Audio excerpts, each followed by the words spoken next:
শৈশবের সংগ্রাম। রাকিবের জন্ম এক সাধারণ মধ্যবিত্ত পরিবার। বাবা ছিলেন একটি ছোট অফিসের ক্লার্ক, আর মা ছিলেন গৃহিণী। সংসারে 4 জন, বাবা, মা, ছোট বোন এবং রাকিব। বাবা যতই চেষ্টা করতেন, মাসের শেষে টানাটানি লেগেই থাক। অনেক সময় বাজারের দোকানদারের কাছে বাকিতে চাল ডাল নিতে হতো, আর মাস শেষে বেতনের টাকা পেয়েই সেই দেনা শোধ করতে। রাকিব যখন ছোট ছিল তখনই বুঝতে শিখেছিল তার চাওয়ার দাম অনেক বেশি। অন্য ছেলেরা যখন দামি খেলনা নিয়ে খেলত, সে তখন ভাঙা ট্রাক বা লাটাই নিয়ে দিন কাটা। ঈদে নতুন জামা পাওয়াটা তার কাছে ছিল বড় আনন্দের ব্যাপার, কারণ বছরের বাকি সময় বাবার সামর্থ্য থাকত না। স্কুল জীবন ত্যাগের শুরু। পড়াশোনায় বরাবরই ভালো ছিল রাকিব, কিন্তু ভালো ছাত্র হওয়া মানেই যে জীবন সহজ হবে তা নয়। প্রতিদিন হেঁটে স্কুলে যাওয়া লাগত, কারণ রিকশা ভাড়া দেওয়ার মতো সামর্থ্য ছিল না।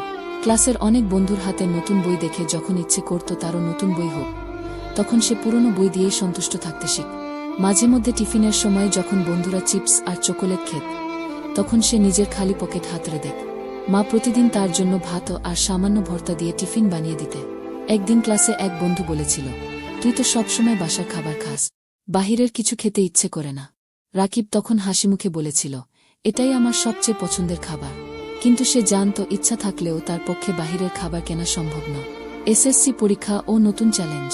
এসএসসি পরীক্ষার সময় বাবা বেশি কাজ করার কারণে অসুস্থ হয়ে পড়লে সংসারের অবস্থা খারাপ হতে থাক। পরীক্ষার ফি জোগাড় করতেই বাবাকে লোন নিতে হল। তবু রাকিব হাল ছাড়েনি। সে নিজেকে আরও বেশি পরিশ্রমী করল, কারণ জানত ভালো রেজাল্টই তার পরিবারের একমাত্র ভরসা। ফল প্রকাশের দিন রাকিব জিপিএ 5 পেয়ে। তার আনন্দের সীমা ছিল না।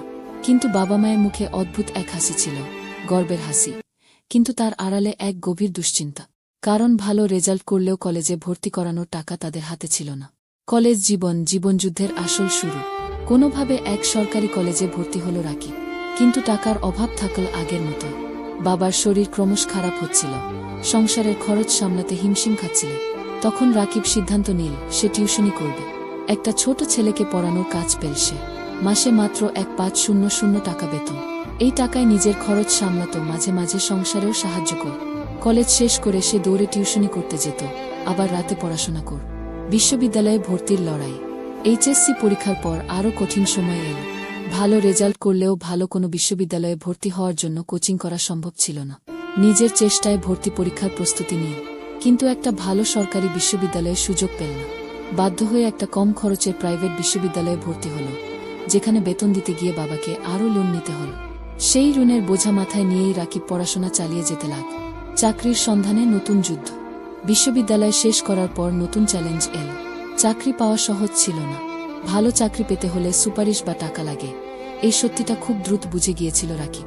অনেক জায়গায় আবেদন করল, কিন্তু কোনো ভালো চাকরি পেল না।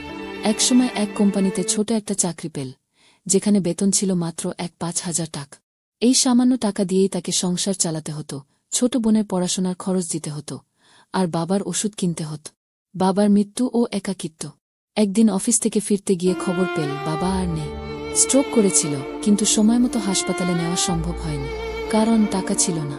রাকিবের মনে হল সব শেষ হয়ে গেছে, কিন্তু সে ভেঙে পড়ল না, কারণ জানত মা আর ছোট বোনের দায়িত্ব এখন পুরোপুরি তার উপর। শেষের পথে নতুন আশা। রাকিব এখনও ছোট চাকরির বেতনের টাকায় জীবন চালিয়ে যাচ্ছে। মাঝে মাঝে মনে হয় এই জীবন কি শুধু লড়াইয়ের জন্য, কিন্তু সে জানে একদিন এই লড়াইয়ের ফল আসবে, হয়তো অনেক দেরিতে, হয়তো অনেক কষ্টের পরে। তবু সে থামতে চায় না, কারণ সে জানে জীবন মানে যুদ্ধ, আর মধ্যবিত্তদের জীবন মানে কখনোই